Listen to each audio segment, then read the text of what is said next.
Hey, I'm Coach Kaitlin, and I'm so excited to welcome you to Modern Access, where we explore innovations that make an inaccessible world a little better. I'm so glad you've decided to join us today. I can't wait to share with you everything I've learned about modern tech solutions that are used by people with various disabilities. I hope that this podcast leads to more people keeping accessibility in their mind through their own work and their general attitudes. Today's topic is one near and dear to my own heart: video games. I'll be talking with Ross Miner, a YouTuber, advocate, and software engineering student who shares that passion.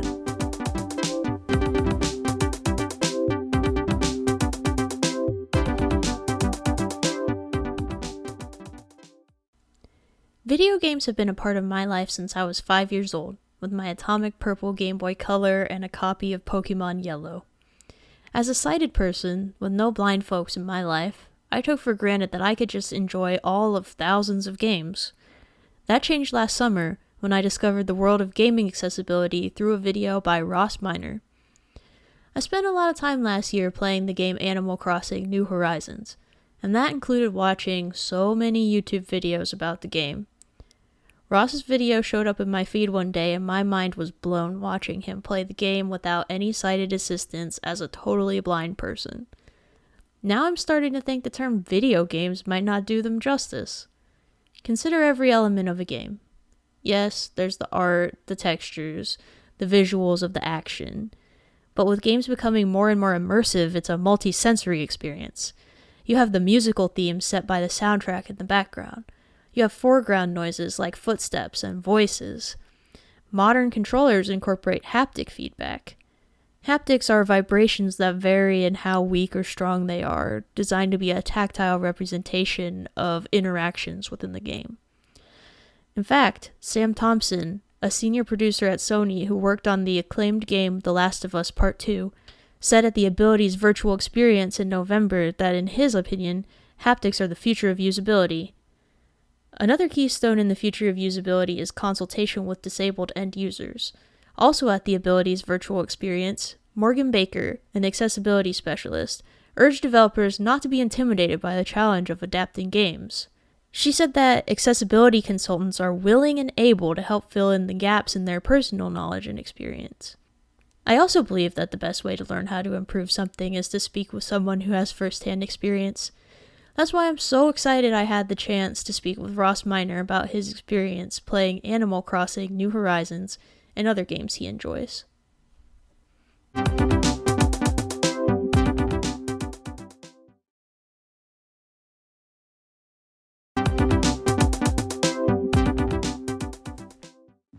How's it Hey. going? Good to meet you.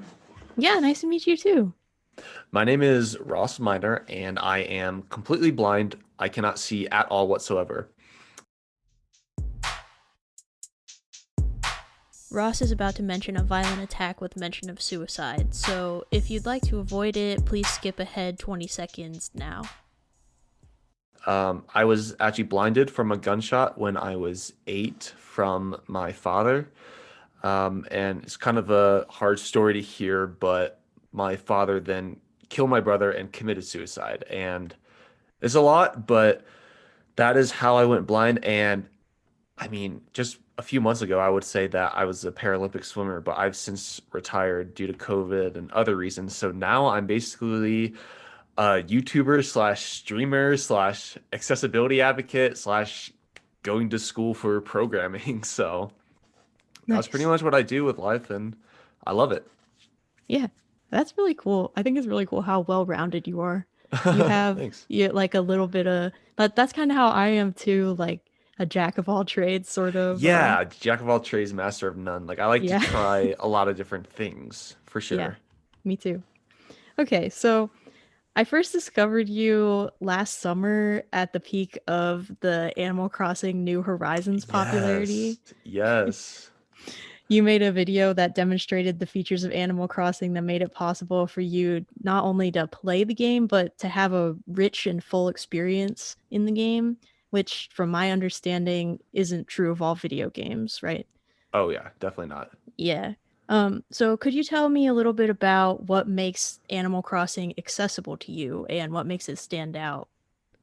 Yeah, so I want to say there are three things that I try to keep in mind or that really make a game accessible. First being when to know if I'm walking or running into something. So many games through all generations of gaming, a lot of the times your character will be running, right? But there won't be any like sound to let them know that they've stopped. Like the run animation will just keep going into the wall, and blind Mhm. people can't hear the difference between that and just walking on the ground because it sounds the same. So a good example would be Pokemon. Everyone knows the bump sound from Pokemon, and that's how a lot of blind people are able to play those games is because there's a clear indicator of when to stop. And so in Animal Crossing, it's the same thing. If you run into something, there's no bump sound, but like the run sound and the run animation like gets a lot slower and quieter. So that's the first thing. Second is a good sound design. Basically, you just want to have stereo audio. Anything past that is just gravy because stereo, which means audio in both headphones, so like left and right, or both speakers left and right, allows blind people to hear pinpoint where sounds and objects are coming from if they make a sound, kind of similar to real life. Mhm. So if games like a lot of older games have mono audio, which is just center, front and center, not changing at all throughout the headphones, then it's almost impossible to play, almost, unless you have like a nice bump sound like Pokemon, because like the older Pokemon games were in mono, but they were it still had good sound design. So that's why like I just say number two, good sound design, because there's a lot of different things that can encompass that. Um, and I would say those are the two main things. I mean, three would obviously just be accessibility support in general.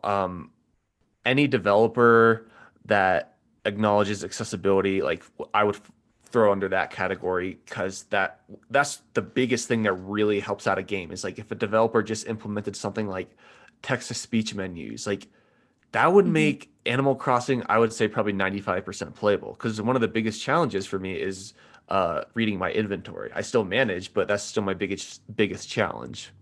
So I remember in the video, you showed off some of the items that you had around your island and the different sounds that they made, and I was wondering what is your favorite item in the game?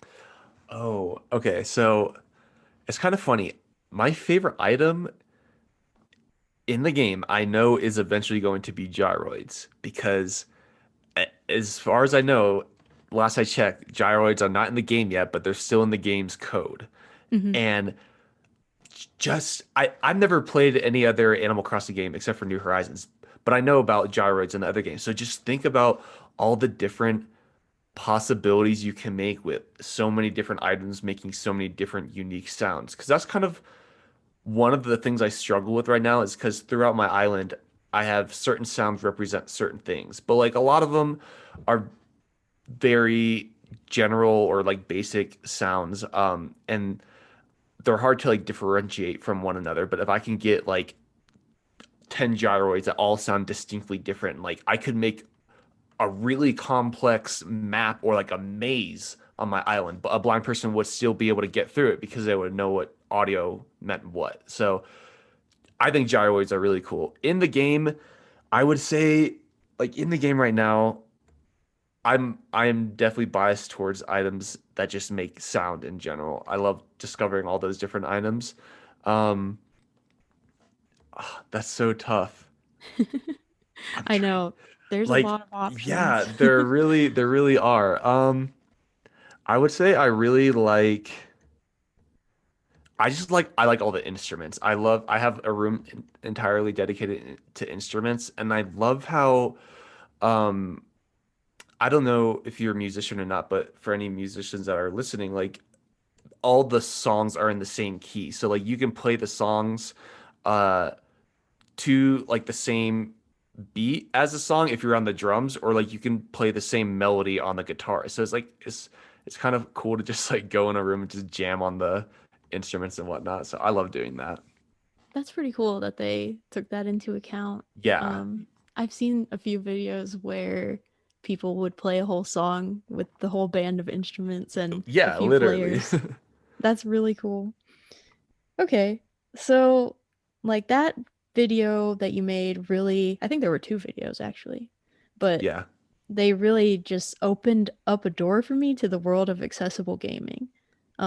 So that's I was awesome. wondering, what other games are you into? You already mentioned Pokemon. Oh, Pokemon is my number one yeah. favorite game. Nice, nice. That's awesome. See, like, I just, I am so grateful. I know this sounds crazy, but just for 2020, because like so many things went wrong in 2020, but one of the best things to ever happen was all the advancements in game accessibility. Like, Oh it yeah. has just been shoved into the mainstream and it's not going away. And so before 2020, I literally only played probably Pokemon, Mortal Kombat, and let's see, maybe Call of Duty. But like that was a lot to learn.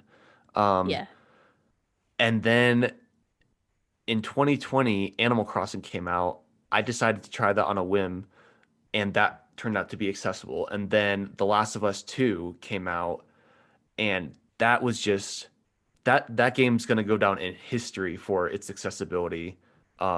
It just changed the entire landscape of gaming. Like after that, there's just no going back. All developers were just like, wow, if The Last of Us can create this AAA game with all these accessibility features, so even a blind person can play it, I, as an indie developer, can do that. And so Hades was a very, very fun game that came out. I love that game. And that was a very, very accessible.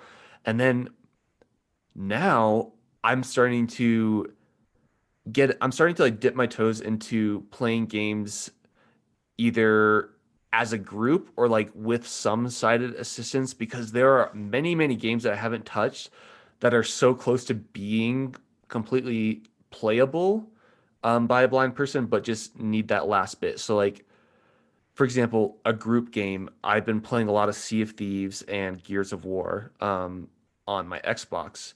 Sea of Thieves I love because, or both of them I love because Microsoft has focused a lot on accessible gaming, and that has pretty much been shown through some of their developers. And so, like in Sea of Thieves and in Gears of War, all the menus are narrated. So I'm able to like customize all the settings I want and just browse menus. Because as a blind person, like part of what makes a game inaccessible or hard to play is just the menus because it takes a lot of memorization and just cognitive load to Oh, focus on all of yeah. that. It's a lot, especially when you get really, really deep into the menus. It's hard.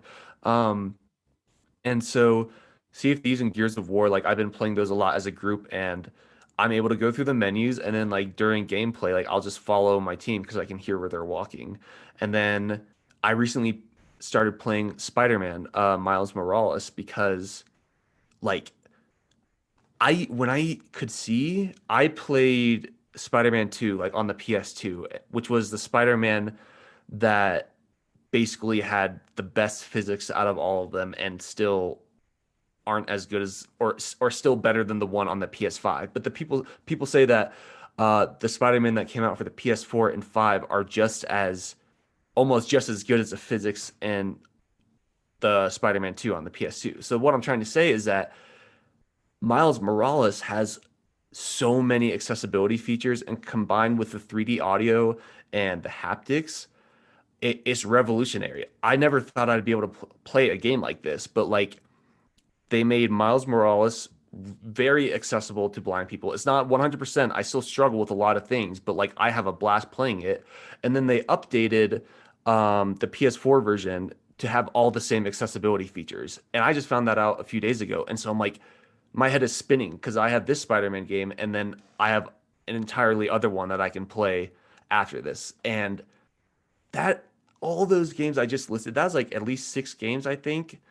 And like Yeah.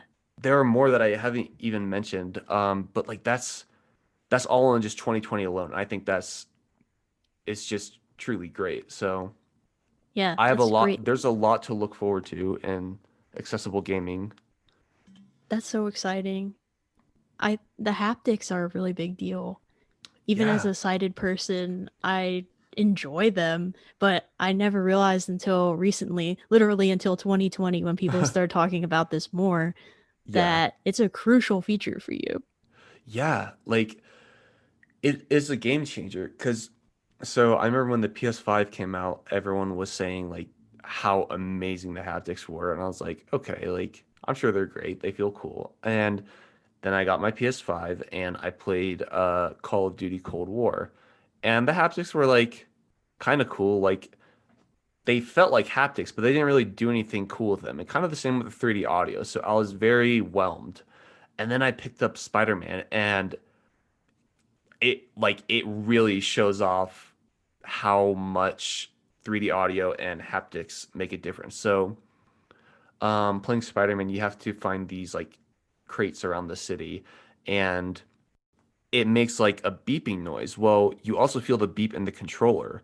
However, something I didn't know until I played Spider-Man was that the haptics were directional. So like it would play a beep sound but then it would also vibrate in the direction that I was supposed to go. And Wow. so that made it made exploring like the city so much more interesting because like I was able to do things like that. So, yeah, Yeah. technology That's is so much great. better than vibration in a Yeah, older controller too. for real. Okay, so kind of switching gears, but on a related note, I was wondering how you got into streaming and making YouTube videos. Yeah, well, I mean, I made a video about how I played Mortal Kombat and it essentially went viral. It blew up and I was like, okay, like people are interested in this. And then I'm sure there's a lot of other blind people out there that don't know about this stuff, just like I did before I knew about like mainstream gaming and all that. And that's pretty much how my YouTube channel started. Now I've kind of separate like gaming onto Twitch and then everything else blindness related on YouTube. Just because like as my channel has grown over the years, I've incidentally had like non-gaming videos go viral and then people who aren't into gaming subscribe to my channel. So I'm like, I'll just keep gaming on Twitch and everything else on YouTube. And so that's pretty much why I started Twitch, for that exact reason. And so that's, yeah, like I love doing it. It's fun. It's hard work. And like a lot of parts of it still aren't even accessible to me, but I guess that's why I'm doing it to speak up about it.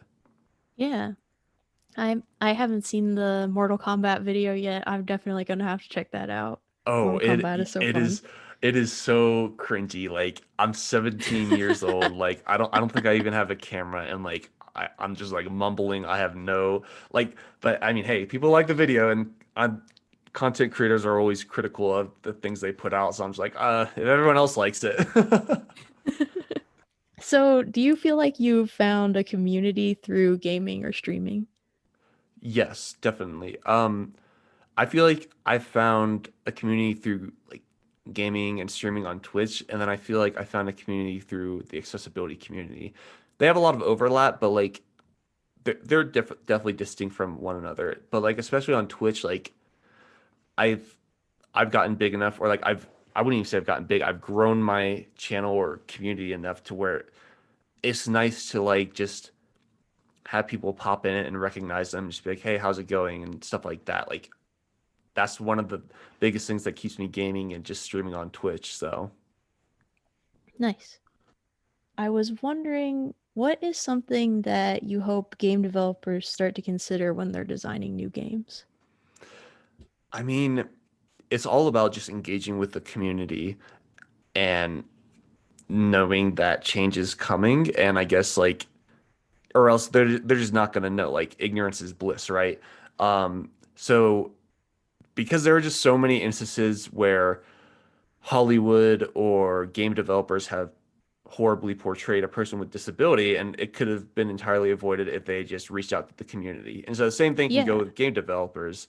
Um, and a lot of game developers I find are curious by nature, which I think is great because a lot of the times you'll find many game devs, especially this year, reach out to the community to get feedback on future projects, which I think is great.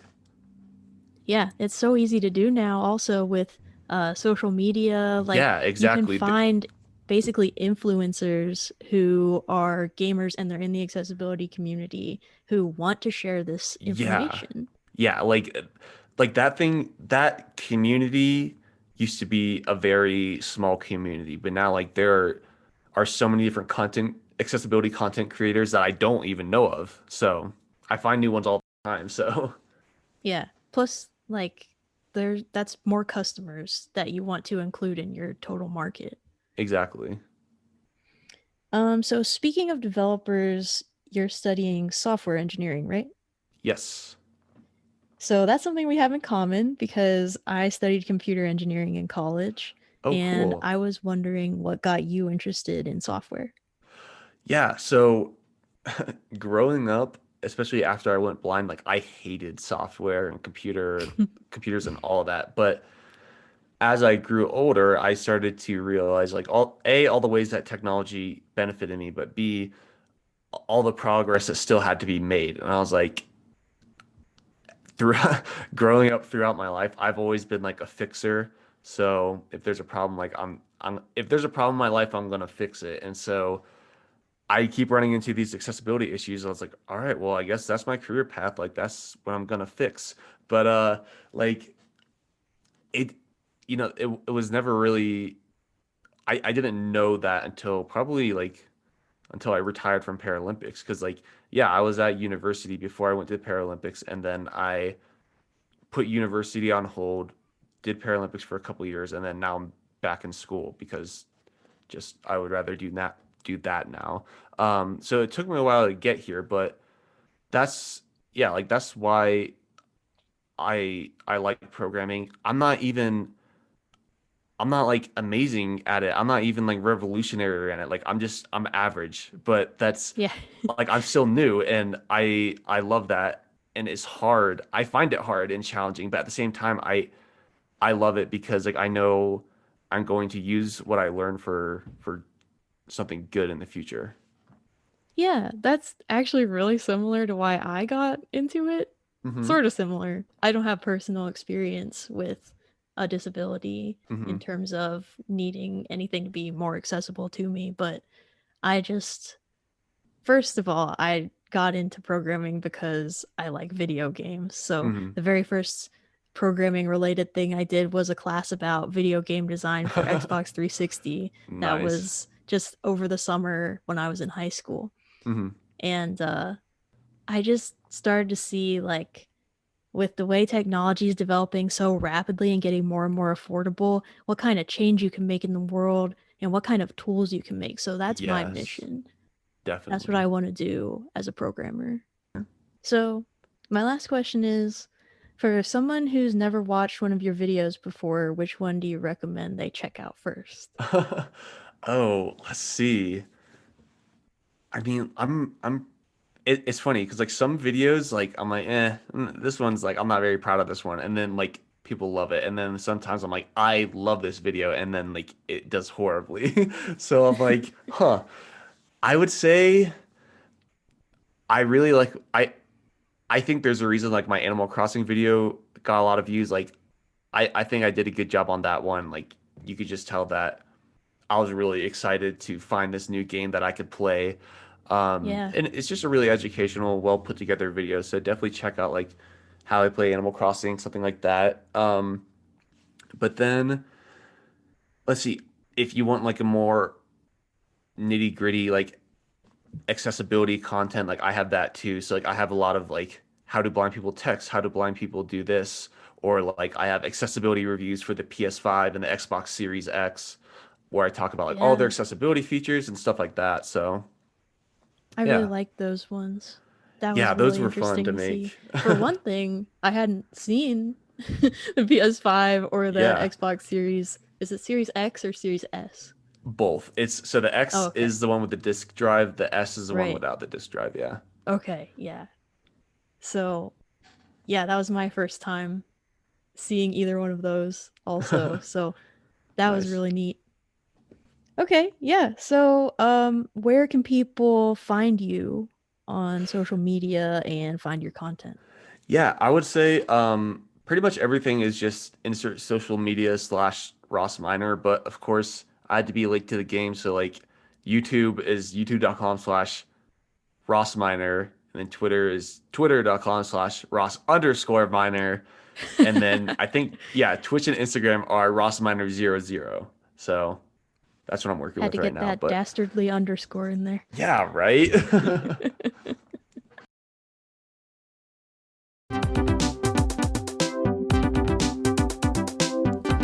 Thanks for listening to this episode of Modern Access. Be sure to give Ross a follow and check out his content on YouTube. There's a link to his Animal Crossing video in the description of this episode. If you have a question, or if you know of any adaptive tech that you think should be featured in an episode, or if you just want to get in touch, email me at modernaccesspod@gmail.com, or you can leave a voice message on Anchor and it might get played on the show.